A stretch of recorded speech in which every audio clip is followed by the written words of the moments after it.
قسم. تو بات دور نکل گئی. میں بات سمیٹتے ہوئے کیا عرض کر رہا تھا؟ سیدہ کائنات کا دوپٹہ اتنا پھٹ گیا ایک دن استعمال کے قابل نہ رہا. تو مولا علی نے وہ دوپٹہ دیکھا تو کہنے لگے سیدہ آپ کا دوپٹہ اتنا پھٹ گیا ہے کہ یہ پہننے کے قابل نہیں ہے. لیکن یہ بات بھی بڑی ہے, اتنا دوپٹہ پھٹنے کے بعد بھی سیدہ نے مولا علی کو نہیں کہا کہ مجھے دوپٹہ لا کر دو. مولا کائنات کہتے ہیں فاطمہ جیسی عورت قیامت تک پیدا نہیں ہو سکتی, کیونکہ اس نے پوری زندگی مجھ سے کوئی فرمائش ہی نہیں کی, پوری زندگی مجھ سے کوئی کچھ نہیں مانگا. مولا علی کہتے ہیں پوری زندگی مجھ سے کچھ نہیں مانگا, کبھی فرمائش نہیں کی, اس لیے کہ فاطمہ مانگنے والی کا نام ہے ہی نہیں, فاطمہ تو دینے والی کا نام ہے.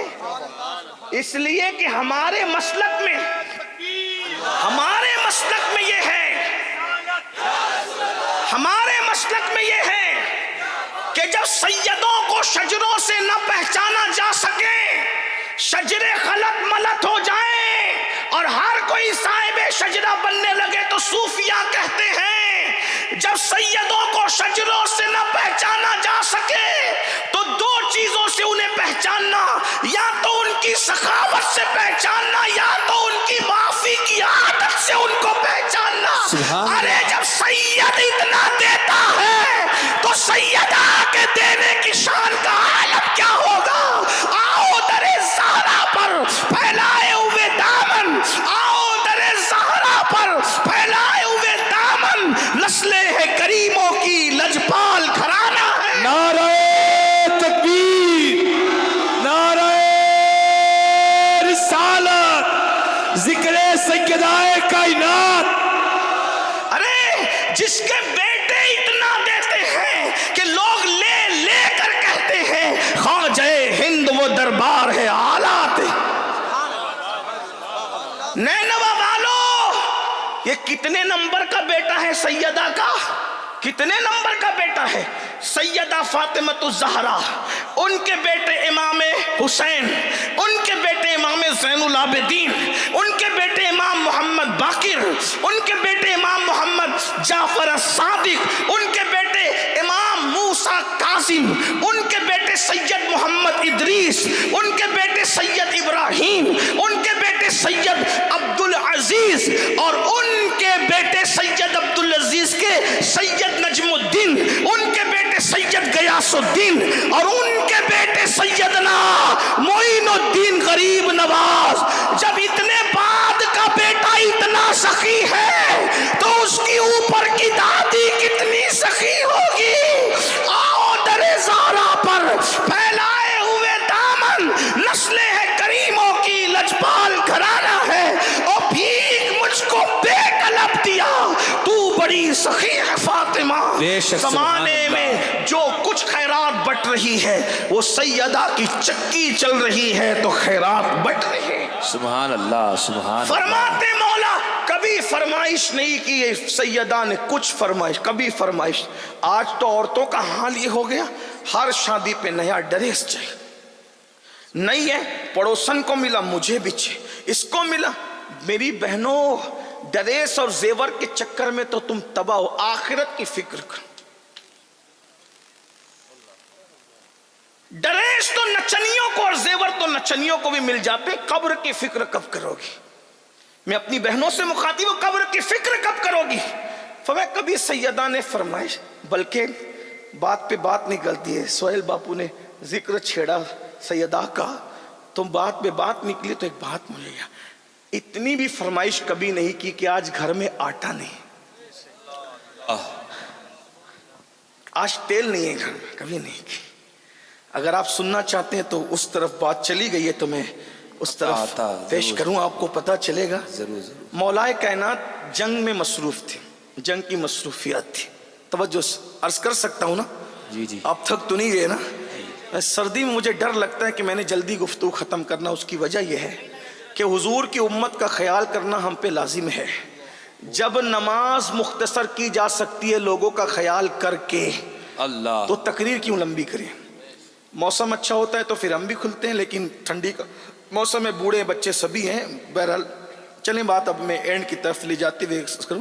مولا علی جنگ کے ماحول میں ہیں، جنگ کی مصروفیت ہے، اور جنگ کی مصروفیت میں اتنے بیزی ہو گئے ہیں. ظاہر سی بات ہے جنگ کی مصروفیت کوئی معمولی تو نہیں ہوتی نا، جنگ کی مصروفیت اور پھر مولا علی جنگجو آدمی، بہادر آدمی، ایسا بہادر کہ میرے آقا نے کہا لا فتح الا علی، سبحان لا اللہ، سیف الا ذوالفقار. سبحان علی کی اللہ. طرح بہادر کوئی جوان نہیں ہے اور ذوالفقار کی طرح کوئی تلوار نہیں. بے شک بے جس شک. کی تلوار کی نبی جائے وہ سبحان اللہ تعریف کرے، اور جس کی بہادری کی پھر وہ بہادر تو پھر اتنے بہادر تھے مولا مشکل کشا، اتنے بہادر کہ اللہ اکبر. مولا مشکل کشا کا حال یہ کہ اگر کسی کے پیر پر پیر رکھ دے ہٹا نہیں سکتا بندہ. اللہ، بڑے بہادر تھے، بڑی بہادری تھی، اللہ نے بہت بہادری تھی. اتنے بہادر تھے مولا مشکل کشا پاک کہ 70 لوگ جس وزن کو نہ اٹھا سکتے تھے مولا کائنات اس کو ایک ہاتھ میں اکھاڑ لیتے، سبحان اللہ. اکھاڑا پھینکا. بہادری ان کا اپنا انداز تھا.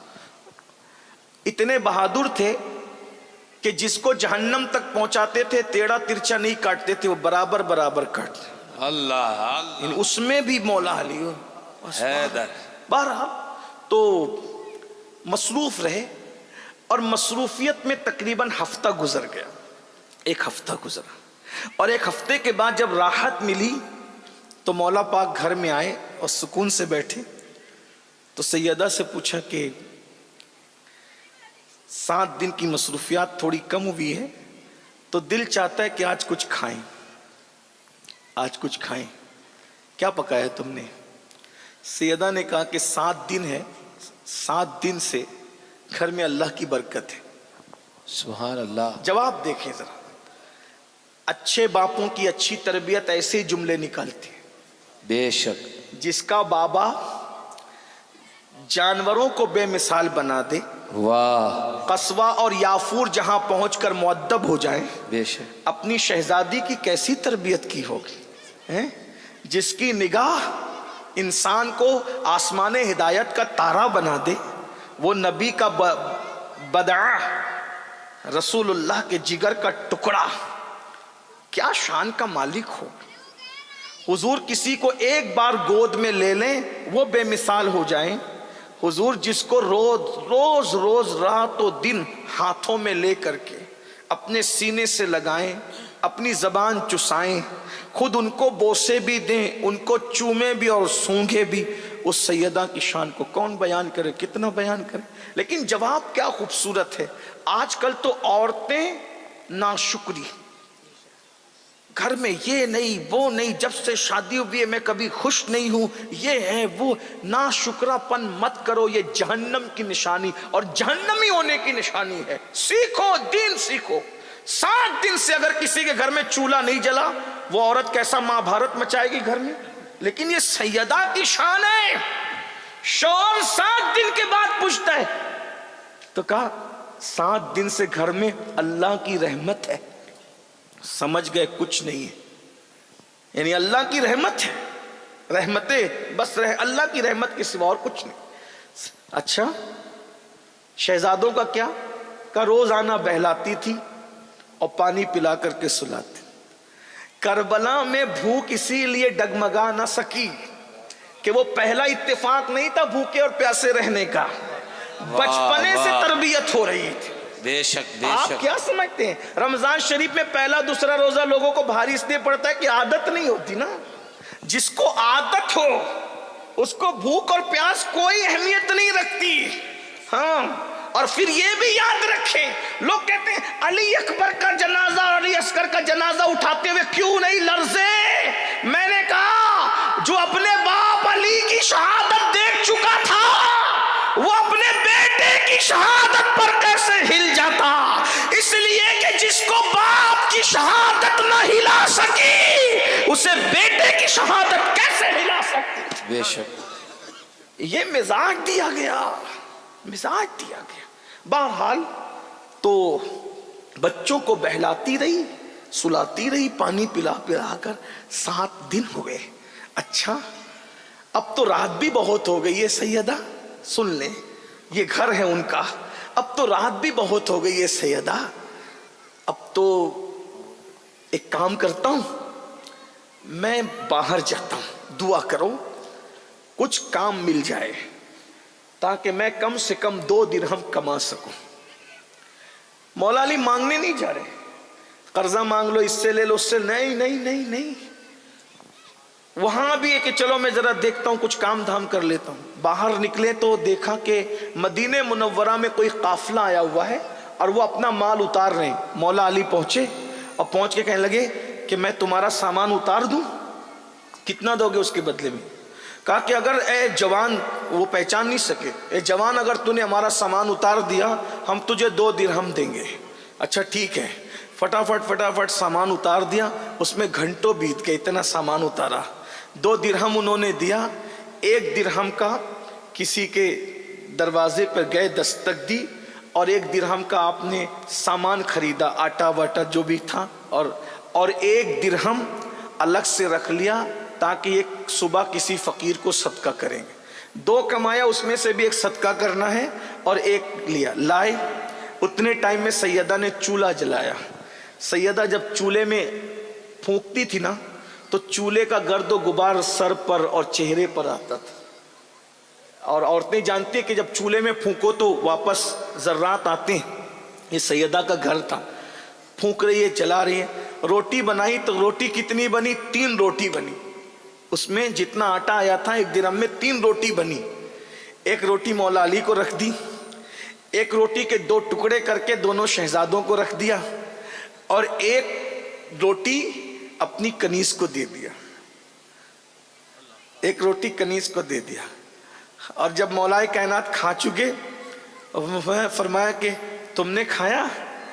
کہا کہ 3 ہی روٹیاں بنی تھی نا، 1 آپ کو دے دی، 1 میں سے 2 ٹکڑے کر کے شہزادوں کو کھلا دیا، اور کنیز کا بھی حق تھا اس کو، تو آپ، میں نے پانی پی کر کے میں نے صبر کر لیا۔ اللہ یہ 8واں دن، 8واں سیریل دیکھ کر زندگی گزارو گی تو طلاق کی نوبت آئے گی، اور سیدہ کو دیکھ کر زندگی گزارو گی تو تمہارا گھر جنت نشان بن جائے گا۔ بے شک۔ سیدہ پاک دوپٹہ اتنا پھٹا، اسی پہ بات آگے چلی تھی، بات کو پوری کرتے ہیں۔ دوپٹہ اتنا پھٹا کہ پہننے کے قابل نہ رہا، تو مولا مشکل کشا نے کہا فاطمہ تمہارا دوپٹہ پھٹ گیا ہے، یہ پہننے کے قابل نہیں رہا ہے۔ کہا کہ ہاں میں بھی محسوس کرتی ہوں۔ تو کہا تمہارے ابا جی سے طلب کر لو، وہ تو سب کو عطا کرتے ہیں۔ سیدہ نے کیا کہا پتہ ہے؟ حیا آتی ہے نا ابو سے مانگنے کے لیے، اللہ، سارا جہان جس سے مانگتا ہے کہتے ہیں حیا آتی، چلو ہم چل کر تمہاری سفارش کرتے ہیں۔ گئی ہیں، جانے کا کیا تھا، بازو میں ہی گھر، ابھی بھی بازو میں ہی ہے۔ مسجد نبی میں 2 ہی حجرے بچے ہوئے، باقی سب ختم ہو گئے۔ ایک تو سیدہ کا حجرہ ہے اور ایک تو سیدہ عائشہ کا، دونوں حجرے، ابھی بھی 2 حجرے موجود ہیں۔ جو ہم تالا دیکھتے ہیں جہاں دروازہ حضور کے، حضور علیہ السلام کے مزار میں جانے کا جو دروازہ ہے، جو دروازہ ہے سیدہ کے حجرے میں لگا ہے، یعنی ابھی بھی حضور بتا رہے ہیں کہ ظاہر میں بھی میرے پاس آنا ہو۔ واہ واہ، سبحان اللہ سبحان اللہ، نعرے تکبیر۔ اس عالم ظاہر میں بھی اگر میرے گھر میں آنا ہو تو سیدہ کے یہاں سے ہو کر کے آؤ۔ یعنی اب بھی کوئی منکر، گستاخ رسول، بدعتی، کیسا ہی سڑے ہوئے عقیدے والا، اگر حکومت سے اجازت لے کر حضور کے حجرے تک جانا چاہیں تو حضور کے حجرے تک جانے کے لیے دروازے سیدہ سے گزرنا اس کے لیے ضروری ہے۔ یعنی بتایا جا رہا ہے ارے جب ظاہر میں سیدہ کے در کے بغیر میرے گھر میں نہیں آ سکتا تو حقیقت میں آل رسول کا دامن چھوڑ کر رسول تک کیسے پہنچ سکتا ہے؟ اسی لیے تو سرکار نظمی نے بھی کہا تھا ملتا ہے مصطفیٰ کا در آل رسول کے طفیل۔ غور کریں، سیدہ پھر سیدہ ہے، سیدہ پھر سیدہ ہے۔ حضور کے پاس آئے، آنے کے بعد مولا نے کہا آقا فاطمۃ الزہرا کا دوپٹہ اتنا پھٹ گیا ہے کہ پہننے کے قابل نہیں۔ آقا نے فرمایا ابھی، حضور کا انداز دیکھ، ابھی بدر و احد کے یتیموں کا حق دینا باقی ہے، میں اپنی بیٹی کو کچھ کیسے دے دوں؟ البتہ اس وقت میں فاطمۃ الزہرا کو، چونکہ بظاہر اس وقت میرے پاس کچھ نہیں ہے، میرے پاس اونٹ کا چمڑا پڑا ہوا ہے، اس لیے میں کہتا ہوں کہ یہ اونٹ کا چمڑا لے جاؤ اور اسی چمڑے پر فاطمہ کے دوپٹے میں پیون لگا لو۔ 16 ٹکڑے کپڑے کے تھے اور 17واں پیون اونٹ کے چمڑے کا تھا، اور وہ اونٹ کا چمڑے کا جو پیون تھا وہ بالکل سر پہ آتا تھا۔ جب وہ پیون لگا کر کے اوڑا ہے دوپٹہ، حضور آ گئے۔ بہرحال باپ تو پھر باپ ہی ہوتا ہے۔ واہ، باپ کتنا بھی سخت دل ہو، بیٹی سے پیار کرتا ہے، اولاد سے پیار کرتا ہے۔ جس کا بابا رحمت للعالمین ہو، ساری کائنات کے لیے، سارے عالمین کے جو رحمت بنا کر بھیجا، وہ بیٹی پہ کتنا مہربان ہوگا۔ جس نے دوسروں کی بیٹیوں کی عزت بتائی اور بچائی ہو، وہ اپنی شہزادی پہ کتنے مہربان ہو۔ جب بیٹی کے سر پہ دوپٹہ دیکھا کہ دوپٹے میں 17واں پیون چمڑے کا ہے، اونٹ کے چمڑے کا، آنکھ میں ٹپ ٹپ آنسو آ گئے اور رو پڑے۔ حضور کو دیکھ کر کے مولا علی بھی روئے، مولا علی کو دیکھ کے سیدہ بھی روئی۔ تو سرکار نے ہمیں رونا نہیں، کیا تم اس بات پہ خوش نہیں ہو؟ کیا تم اس بات پہ خوش نہیں ہو کہ دنیا والوں کے لیے دنیا کی نعمتیں ہیں اور محمد اور آل محمد کے لیے جنت کی نعمتیں ہیں؟ سبحان اللہ۔ میں اپنی بہنوں سے کہنا، آج جو زنا بڑھ رہا ہے، زنا اور بدکاری، بے پردگی، اس میں مہن کردار ادا کر رہی ہے۔ عورتیں پردے میں رہیں اور مرد اپنی نگاہوں پہ کنٹرول کریں۔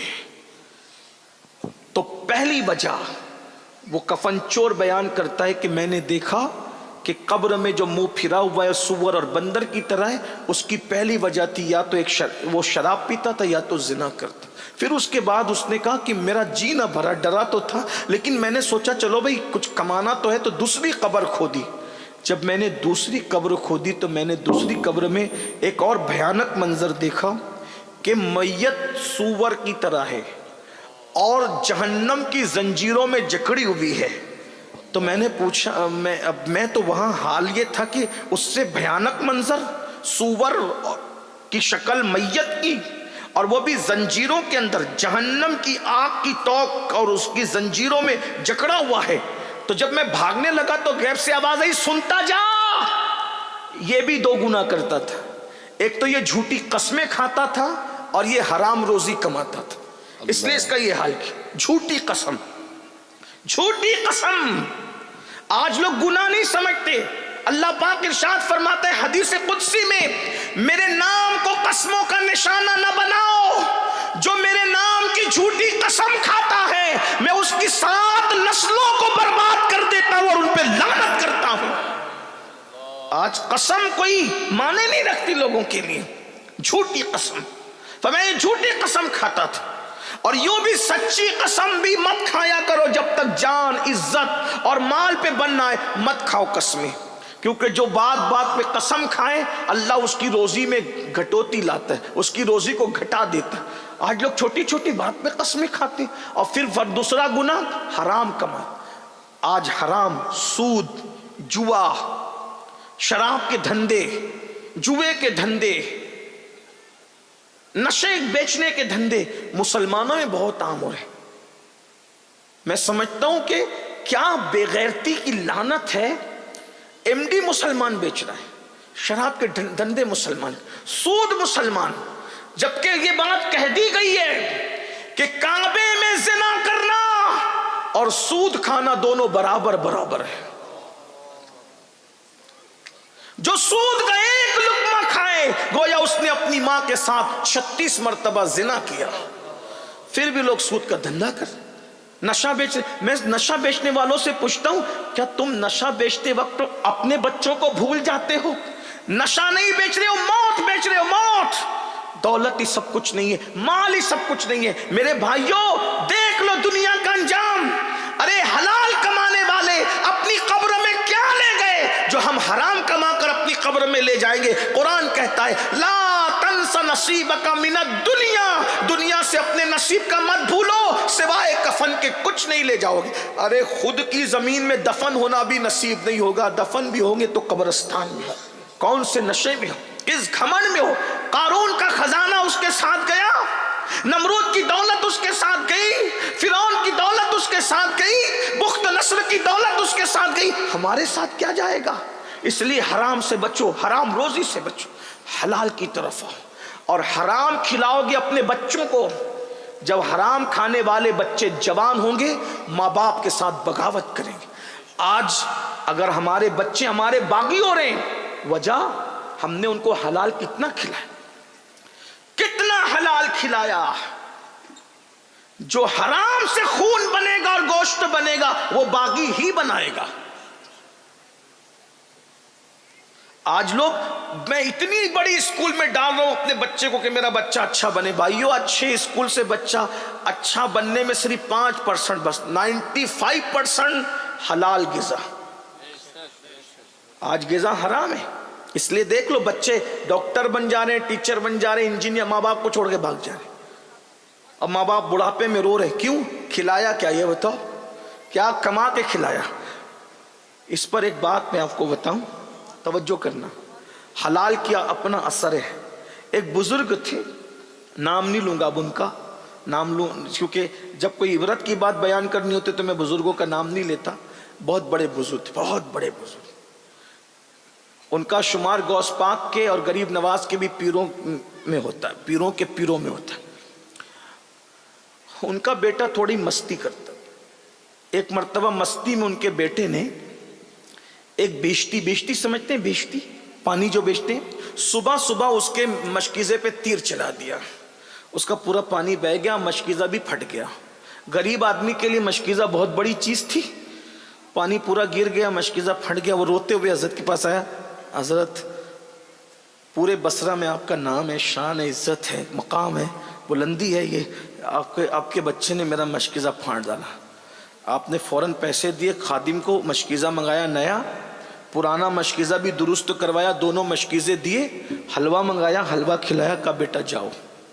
اس نے کہا پرانا بھی درست کر کے دے دیا، نیا بھی دے دیا، حلوہ کیوں؟ کہا حلوہ جو ہے نا وہ ٹوٹے ہوئے دل کو راحت بخشتا ہے، اس لیے میں نے حلوہ کی طرح، میرے بچے نے تیر چلایا، مشکیزہ پھٹا تو تیرا دل تو ٹوٹا ہوگا نا، اس لیے جو وہ میں نے دل کو راحت دینے کے لیے حلوہ کھلایا، جو پرانا بھی لے جا، نیا بھی لے جا، جا اللہ تجھے برکت دے۔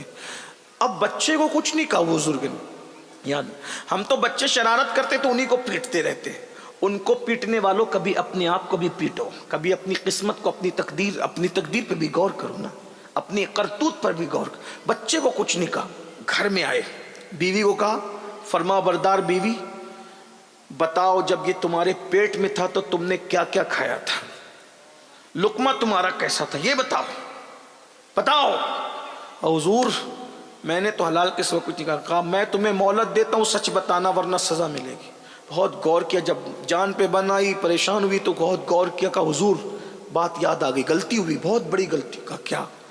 کہا بصرہ سے کچھ تاجر جا رہے تھے، ان لوگوں نے سوچا کہ ہم اپنا مال کہیں اور رکھیں گے تو لوگ خیانت کریں گے، تو انہوں نے کیا کیا، اپنا سامان اپنے گھر میں رکھا، اور اس سامان کے اندر انگور کا ٹوکرا تھا، اور یہ بچہ میرے پیٹ میں تھا، تو انگور کی خوشبو اتنی آ رہی تھی، میرا دل چاہ رہا تھا کہ انگور کھاؤں، اور آدھی رات ہو چکی تھی، اجازت لے نہیں سکتی تھی، اگر بغیر اجازت انگور کھاتی تو حرام ہوتا، تو میں نے کیا کیا، لذت بھی مل جائے، چوری بھی نہ ہو، تو میں نے سوئی لی، اور سوئی لے کر انگور میں چبویا، اور سوئی کے ناکے پر جو پانی آیا انگور کا، وہ میں نے چوس کر اس کی لذت لے لی۔ کہا یہ اسی کی نحوست ہے کہ تو نے اتنا حرام کھایا نا، یہ بیٹا اسی لیے بدماش اور شرارتی پیدا ہوا۔ اتنے بڑے ولی کی بیوی اگر انگور کا رس سوئی کے ناکے پہ انگور کا رس کتنا آتا ہے، جب وہ چوس لے تو حال یہ ہوتا ہے کہ بچہ بدماش اور شرارتی پیدا ہوتا ہے، جو قرضہ لے کر کھا رہے ہیں، ادا نہیں کر رہے ہیں، پورا ہڑپ کر جا رہے ہیں، بھائیوں کا حصہ نہیں دے رہے ہیں، بہنوں کا حصہ دبا لے رہے ہیں، موبائل چوری کر کے کھا رہے ہیں، سود کے پیسے کھا رہے ہیں، حرام کے پیسے کھا رہے ہیں، دادا گیری کر کے بھتہ وصول کر رہے ہیں، ان کی اولادوں کا کیا ہوگا؟ اگر اپنی نسلوں کو بگاڑنے سے بچنا ہے، حلال۔ جس وقت مکتوم اشرف جہانگیر شمنانی ہمارے مرشد ماں کے پیٹ میں آئے اور پورے محل میں خوشیوں کی شہنائی بجنی شروع ہوئی کہ ملکہ کو خوشی دکھائی اللہ نے. برسوں بعد بچہ ماں کے پیٹ میں آیا تو مخدوم اشرف کے والد بزرگوار سید ابراہیم نور بخشی اپنی بہن کو بلا کر کہتے ہیں بہن دیکھو اب میری بیوی کا تم خیال کرنا, کوئی حرام لقمہ اس کے منہ تک نہیں جانا چاہیے ورنہ بیٹا نیک نہ بن سکے. توجہ کریں, یہ بزرگوں کی. آج لوگ کہتے ہیں اللہ والے کیوں نہیں ہیں. میں نے کہا نماز ہے, روزہ ہے, حج ہے, زکوٰۃ ہے, تلاوت ہے, سب ہے, پھر اللہ والے کیوں نہیں. تو یاد رکھیے نماز تو ہے مگر پیٹ میں حلال نہیں, روزہ تو ہے مگر پیٹ میں حلال نہیں ہے, داڑھی تو ہے مگر پیٹ میں حلال نہیں. دیکھ لو چیک کر کے اپنا لقمہ کتنا حرام کھا رہے ہو. تو فرمایا آواز آئی یہ قسمیں کھاتا تھا اور حرام کھاتا. پھر بولا وہ میں وہاں سے بھاگا, پھر میں نے تیسری قبر کھودی. تو جب میں تیسری قبر پر پہنچا تو میں نے کیا دیکھا, ایک بندہ ایک گدی سے اس کی زبان باہر نکلی ہوئی ہے کتے کی طرح, اور اس کے پورے جسم میں آگ کی کیل ٹھوکی ہوئی ہے, کتے کی طرح زبان لٹکی ہے اور آگ کی کیلیں اس کے جسم میں ٹھوکی ہوئی ہے. یہ منظر دیکھ کر کے جیسے میں بھاگنے لگا تو غیب سے آواز آئی یہ نہیں پوچھے گا کہ یہ کون تھا. اس میں بھی دو گناہ تھے, یہ لوگوں کی غیبت کرتا تھا, چغلی کرتا تھا, اور دو لوگوں کے درمیان لڑائی لگاتا تھا, جھگڑا لگاتا تھا. اس لیے کتے کی طرح اس کی زبان لٹک گئی اور اس کے پورے جسم میں جہنم کی آگ کی کیلیں ٹھوک دی گئی. یہ قبر ہے. آج بھی لوگ غیبت کرتے ہیں, غیبت مطلب اس کے پیچھے اس کی برائی, اس کے پیچھے اس کی برائی. اور فرمایا الغیبت اشد من الزنا, کہ زنا سے بڑھ کر غیبت ہے, زنا سے برا کام غیبت ہے. اللہ اکبر. اور چگلی ادھر کی ادھر, ادھر کی ادھر. ایک مرتبہ امام اعظم ابو حنیفہ سے کسی نے کہا, ایک معتبر ذرائع سے بات مجھے پتا چلی کہ فلاں نے آپ کے بارے میں ایسا کہا. تو امام اعظم نے ہنس کے کہا مجھے حیرت ہو رہی ہے, اتنے بڑے عالم ہو, غیبت کرنے والے دنیا میں کب سے معتبر ہو گئے. دنیا میں غیبت, کیونکہ جس نے غیبت کی نا تو پھر وہ معتبر ذرائع کیسے ہو گئے. اگر آج غیبت اور چگلی ختم ہو جائے, ہمارے گھر کے, محلے کے, ملک کے 90% جھگڑے ختم ہو جائیں گے. امام اعظم فرمایا کرتے تھے مجھے امید ہے اللہ مجھے بخش دے گا. کا وجہ کہا کہ میں نے پوری زندگی میں کبھی کسی کی غیبت نہیں کی. آج ہم غیبت میں مبتلا ہیں, چگلی میں مبتلا, لڑا رہے, جھگڑا رہے, بھائی بھائی میں لڑائی لگا رہے ہیں, اور اسی طریقے سے جو ہے وہ محلے محلے میں لڑائی لگا رہے ہیں, پیر و مرشد میں اور مریدوں میں لڑائی لگا رہے ہیں, اسی طریقے سے پڑوسی پڑوسی میں لڑائی لگا رہے ہیں, ننن بھاوج میں لڑائی لگا رہے ہیں, ساس بہو میں جھگڑا لگا رہے ہیں, اسی طریقے سے دیورانی جٹھانی میں جھگڑا لگا. یاد رہو کتے کی طرح زبان لٹکے گی قبر کے اندر اور جسم میں کیلیں ٹھوکی جائے گی. اس پہ میں اب زیادہ نہیں کہتا چونکہ وقت بھی میرا پورا ہو رہا ہے اور بہت لمبی گفتگو میں نہ کرتے کرتے کر چکا. آخری میں دو باتیں اور سن لیں, لیکن یہ بات میں آپ کو کہہ دوں, غیبت اور چگلی سے بچو. چگلی, مجھے یہاں ایک پیارا واقعہ یاد آیا امام غزالی کا. امام غزالی سورہ یوسف کی تفسیر میں لکھتے ہیں کہ یوسف علیہ السلام کے بھائیوں نے, بہنیں دھیان سے سنیں, آپ سب بھی سنیں, ہائے اچھے سے سن رہے ہو اور سنو اچھے سے. عورتیں غیبت چگلی زیادہ کرتی. عورتوں کا حال یہ, ہنسنے کی کوئی بات نہیں, یہ کسی دل جلے کی فریاد ہے. 4-6 ملے گی, اس کی خوب برائی کرے گی اور آخری میں ہٹتے ہٹتے کہے گی اللہ توبہ استغفر اللہ. جان دو بھائی اس کے اعمال اس کے ساتھ, اپنے اعمال اپنے ساتھ, اپنے تو کسی کی غیبت نہیں کرتے. تو اب تک کیا کر رہی تھی؟ بعض عورتیں تو کہتی اللہ توبہ میری بہن, میں غیبت کرنے کے لیے نہیں کہہ رہی ہوں, میں تو بتانے کے لیے کروں. ارے یہی تو غیبت ہے. ایسی رابعہ بصری بنتی ہے گناہ کرنے کے بعد بھی کہ جس کی کوئی حد نہیں. اللہ کی پناہ, عورتوں کو دین سیکھنے کی ضرورت زیادہ. ایک عورت اگر دین سیکھ لے 4 مردوں کے لیے جنت میں جانے کا ذریعہ بن جائے. عورت دین سیکھ لے, باپ کو سنوار سکتی ہے, بھائی کو سنوار سکتی ہے, بیٹے کو سنوار سکتی ہے, شوہر کو سنوار سکتی ہے. اور ہمارے یہاں سب سے زیادہ کمزوری دین کے معاملے میں عورتوں میں ہے. بہرحال تو یوسف علیہ السلام کے بھائیوں نے یوسف علیہ السلام کو بہت مارا پیٹا اور کنویں میں ڈال دیا, اور بکری کے بچے کو ذبح کیا اور اس کے خون میں کرتا لت پت کر کے لے کر آئے اور ساتھ میں ایک بھیڑیا بھی پکڑ لیا. بولے ابا بھائی کو بھیڑیا کھا گیا, اور یہی کمبخت بھیڑیا تھا, اس نے کھایا. حضرت یوسف علیہ السلام کا کرتا حضرت یعقوب علیہ السلام نے دیکھا تو آپ روتے روتے ہنس پڑے, کہنے لگے کتنا ہوشیار تھا نا وہ بھیڑیا کہ پورا یوسف کھا گیا اور کرتا بھی نہیں پھٹا. انسان کو کھائے گا تو پہلے کرتا پھٹے گا نا, کرتا صحیح سلامت ہے. اور وہ روتے ہوئے آئے, ہم نہ تھے, ہم نہ تھے, ہم نہ تھے. اسی لیے امام غزالی کہتے ہر رونے والے پر اعتماد مت کرنا, کیونکہ یوسف علیہ السلام کے بھائی بھی روتے ہوئے ہی آئے تھے. آپ کہیں گے کیا رونا برا ہے؟ میں نے کہا برا نہیں ہے, رونا برا نہیں ہے. رو یعقوب بھی رہے تھے اور رو بھائی بھی رہے تھے, دونوں کے رونے میں کیا فرق تھا؟ یعقوب کو محبت یوسف رلا رہی تھی اور بھائیوں کو رونا نہیں آ رہا تھا, وہ رونے کی ایکٹنگ کر رہے تھے. تو محرم میں بھی دو لوگ روتے ہیں, ایک طبقہ رونے کی ایکٹنگ کرتا ہے اور ایک طبقہ محبت حسین میں روتا ہے. تو محبت حسین میں رونا عبادت ہے, لیکن ہم نہ تھے, ہم نہ تھے کی ایکٹنگ کرنا یہ خیانت ہے. ایک بات یاد رکھنا, اس لیے ہر ایک کے رونے پر پگھلنے کی ضرورت نہیں ہے. بھائی آئے تھے روتے ہوئے. بہرحال تو حضرت یعقوب علیہ السلام نے کہا بھیڑیا کھا گیا, ہاں یہ بھیڑیا ہے, دیکھو یہ اسی نے کھایا. آپ نے روتے ہوئے کہا او بھیڑیے, میرے اتنے خوبصورت لال کو تو کیسے کھا گیا؟ تو بھیڑیے نے, حضرت یعقوب پیغمبر تھے, نبی تھے نا, ان سے بات کی, اللہ کے نبی میں بھیڑیا ضرور ہوں, لیکن میں نے آپ کے بیٹے یوسف کو نہیں کھایا کیونکہ مجھے معلوم ہے وہ اللہ کا نبی ہے, اور اللہ کے نبی کو کھانا جانوروں پر حرام ہے. جانور اللہ کے نبی کو نہیں کھا سکتا, مٹی اللہ کے نبی کو نہیں کھا سکتی, جانور اللہ کے نبی کو نقصان نہیں پہنچا سکتے. تو اس لیے وہ تو نبی ہے, صدیق ہے, میں کیسے کھا سکتا ہوں؟ میں نے نہیں کھایا. کہا پھر کیا ہوا؟ کہا جو ہوا میری آنکھوں کے سامنے, میں نے سب دیکھا. کہا بتا کیا ہوا؟ میں نہیں بتاؤں گا. بھائی لوگ تو نہیں سن رہے تھے نا یہ سب بات, کیونکہ نبی تھے یعقوب علیہ السلام. حضرت امام غزالی لکھتے ہیں یعقوب علیہ السلام نے کہا جب تیری آنکھ کے سامنے ہوتا کیوں بتاتا نہیں ہے؟ کہا اس لیے نہیں بتاتا کہ یہ چگلی ہو جائے گی, اور چگلی اللہ کو پسند نہیں ہے.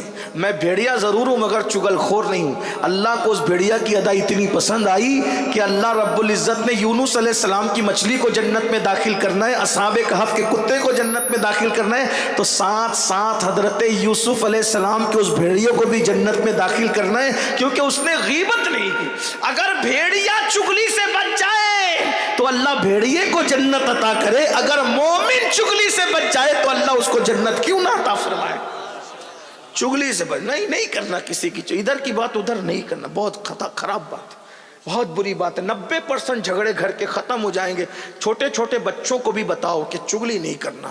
چوتھی بات کہ جب وہ کہتا ہے کہ میں چوتھی قبر پہ پہنچا تو میں نے دیکھا ایک سنسنی خیز منظر تھا کہ مردے کو آگ میں الٹ پلٹ کر رہے تھے فرشتے. اس کو سمجھانے کے لیے بتاؤں کیسے؟ جیسے مرغی تندوری بھونتے ہیں تو کیسے اس کو پلٹتے ہیں, سمجھانے کے لیے کہہ رہا ہوں, یہ ہنسنے کی کوئی بات نہیں. تو ایسے اس کو مردے کو آگ میں وہ تپا رہے, جہنم کی آگ میں الٹ پلٹ کر رہے تھے, اور اس کو آگ کے گوزوں سے مار رہے تھے. مجھ پر اتنی دہشت طاری ہوئی کہ میں برداشت نہ کر سکا, اور میں قبرستان سے نکل کر کے بھاگا تو غیب سے آواز آئی, سن لے یہ وہ کمبخت ہے جو نماز نہیں پڑھتا, اسی لیے اس کو قبر میں آگ پہ, جہنم کی آگ پہ. آپ تو سوچ رہے ادھر کہ مست مزے سے قبر میں سو رہے, مست مزے سے نہیں. اللہ کے رسول علیہ السلام فرماتے ہیں جب بے نمازی مرتا ہے تو اس کی قبر میں اللہ تبارک و تعالیٰ ایک گنجا سانپ مسلط کرتا ہے جس کا نام شجاع الاقرع ہے, اور وہ اس کے جو ناخن ہے وہ لوہے کے, اور وہ جس کو ایک بار ڈسے 1000 سال تک کے اس کے اندر زہر گھومتا رہے, اور اس کی ہڈی ٹکڑے ٹکڑے ہو جائے. شجاع الاقرع. اور جب کوئی بے نمازی ہوتا ہے تو وہ اس کو ایک بار نہیں ڈستا, فجر نہیں پڑی تھی تو ظہر تک,